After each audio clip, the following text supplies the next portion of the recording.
السلام عليكم ورحمة الله وبركاته. وبركاته. احنا داخلين المحل النهارده ولقينا الراجل بيبيع البضاعة اللي عنده وعامل تصفيات جامدة يا جماعة، عامل تصفيات جامدة. ايوه. بكام الحاجة دي يا حاج عبد الله؟ ده ايوه ده بكام؟ جنيه. بجنيه؟ اه. واللي جنبه ده بكام؟ جنيه. بجنيه؟ اه. واللي فوق ده بكام؟ جنيه. اللي فوق ده بكام؟ العباية دي بجنيه. بجنيه برضه. والحكاية دي بجنيه جنيه. وده بجنيه. جنيه. يا خراب بيتك يا ام واسنات. خراب بيتك. وده بكام ده؟ جنيه. بجنيه؟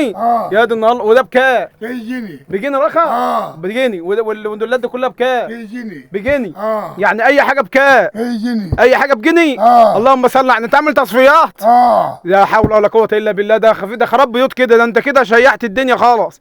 وده بكام؟ جنيه. وده بجنيه؟ ده بجنيه. والفستان الحلو ده جنيه. بجنيه برضه. واللي فوق ده بكام؟ جنيه. بجنيه. واللي فوق ده جنيه. بجنيه.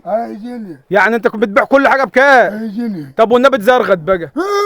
اتزرغت كمان مره. يا نهار ابيض. يعني كل حاجه عندك بجنيه؟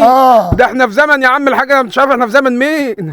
يا دي النهار. يعني اي حاجه بكام؟ جنيه. طب يلا قول للناس عايزين حاجه. عايز مع الف سلامه. اي حاجه عند الحاج عبد الله عبد الله بكام؟ جنيه. اللهم صل على النبي. والسلام عليكم ورحمه الله وبركاته.